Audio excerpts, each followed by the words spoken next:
Assalamualaikum warahmatullahi wabarakatuh. Puji syukur kehadirat Allah Subhanahu wa Ta'ala atas limpahan rahmat dan karunia-Nya. Semoga anak-anakku sekalian beserta keluarga senantiasa mendapat rahmat dari Allah Subhanahu wa Ta'ala dan diberikan selalu kesehatan. Pada pertemuan kali ini, mari kita membaca basmalah terlebih dahulu. Bismillahirrahmanirrahim. Kita akan membahas masih bab 2 tentang perlindungan dan penegakan hukum di Indonesia untuk pertemuan yang ketiga. Kemarin yang kedua kita sudah membahas tujuan hukum, sedangkan untuk kali ini pertemuan yang ketiga kita akan membahas tentang penggolongan hukum atau penggolongan hukum di Indonesia. Apa saja pembagian atau penggolongan hukum yang ada di Indonesia? Yang pertama adalah penggolongan hukum berdasarkan bentuknya. Ada dua macam, yaitu hukum tertulis dan hukum yang tidak tertulis.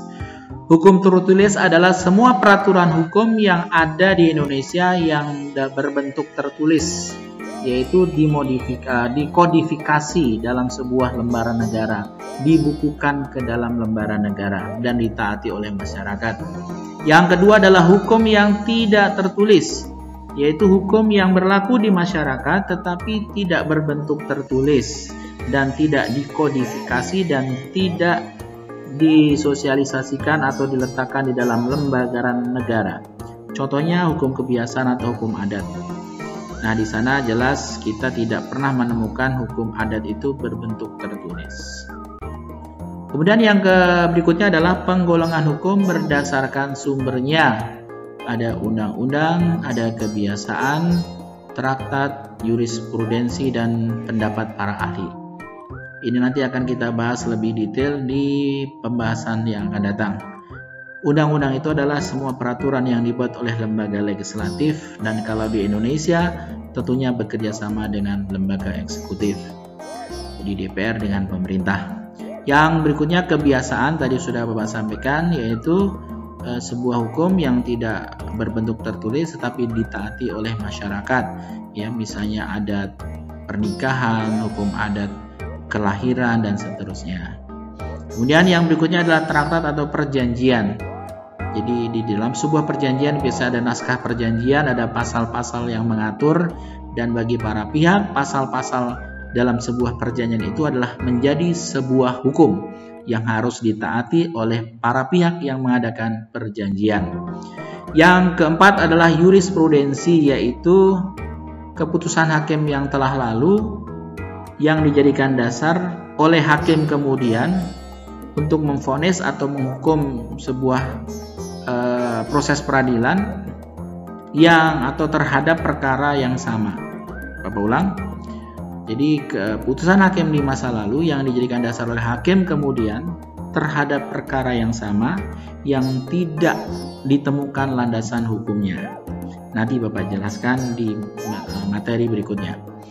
Yang berikutnya adalah pendapat para ahli. Ya, pendapat ahli bisa ahli hukum, bisa ahli forensik, bisa ahli kedokteran, ahli bahasa. Ya, ini bisa kita jumpai di dalam proses persidangan biasanya. Si hakim atau jaksa, ya, atau pengacara minta pendapat-pendapat para ahli, baik ahli hukum dan yang lainnya yang Bapak sebutkan tadi.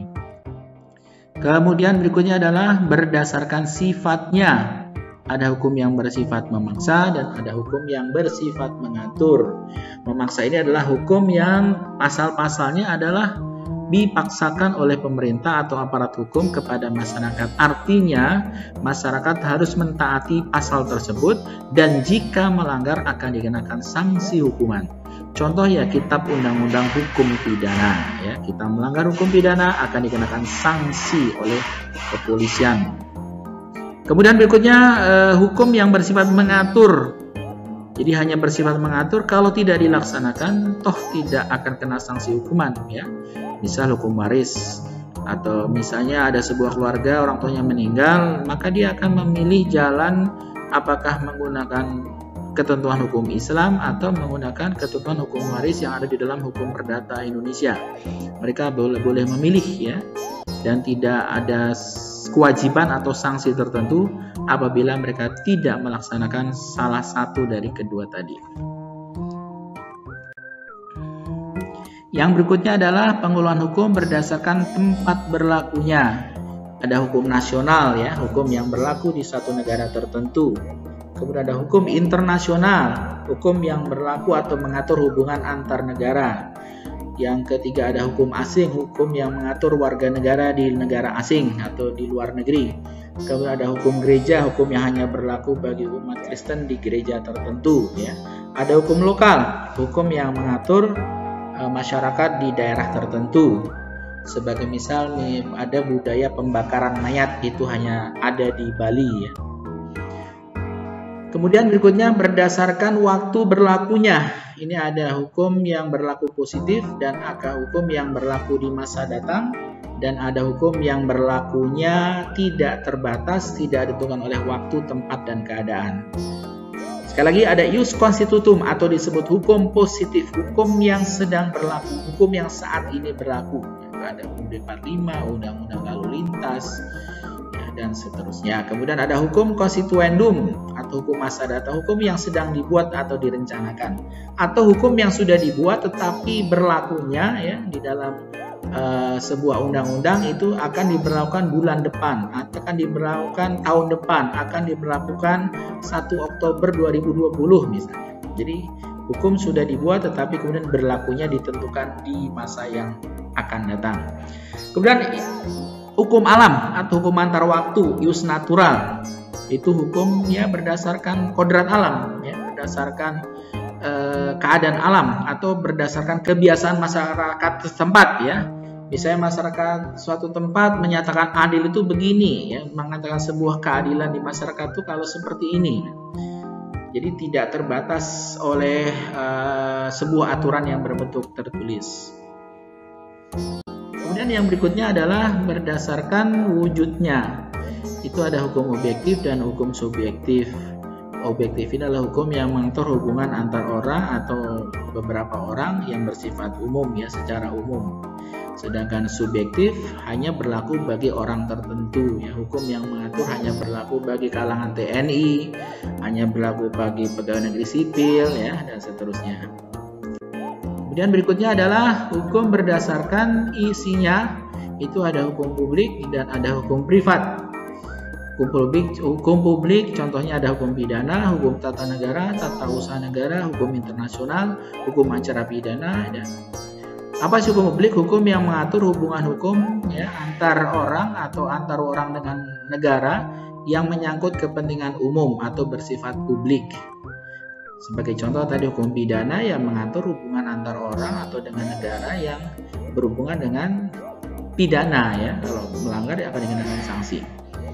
Itu sebagai contoh, silakan nanti kalian baca di referensi di blog Bapak ya untuk lebih rinci apa itu hukum pidana, tata negara sampai hukum internasional.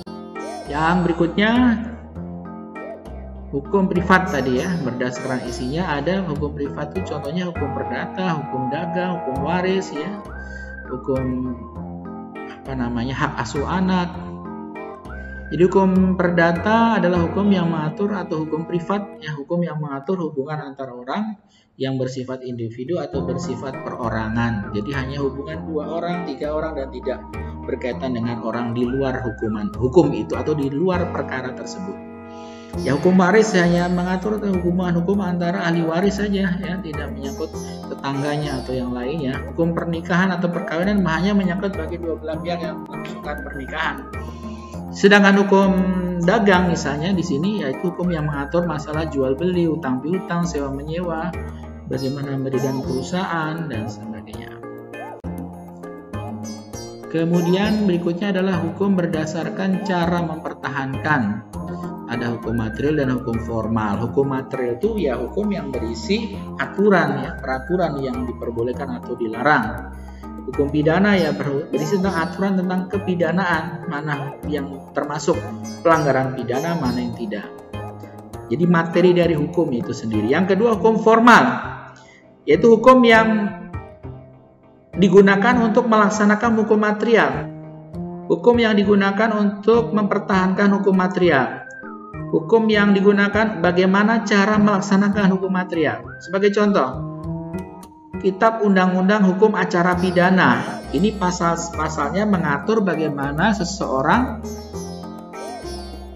melakukan tindak pidana, bagaimana seorang itu diproses di pengadilan, mulai dari penangkapan, ya, kemudian menghadirkan saksi-saksi, barang bukti, TKP dan dakwaan dan seterusnya, itu sampai ke proses pengadilan, itu diatur dalam hukum acara pidana, ya. Jadi menghadirkan seseorang atau mendakwa seseorang dari awal proses penangkapan sampai putusan hakim itu diatur dalam Kitab Undang-Undang Hukum Acara Pidana. Itu sebagai contoh, ya. Jadi hukum formal, hukum yang mengatur bagaimana cara-cara melaksanakan atau mempertahankan hukum material. Oke, itu pertemuan pada pagi hari ini sudah berakhir, dan Bapak harapkan kalian tetap semangat belajar di rumah dan semoga video ini banyak manfaatnya. Kita akhiri dengan doa. Assalamualaikum warahmatullahi wabarakatuh.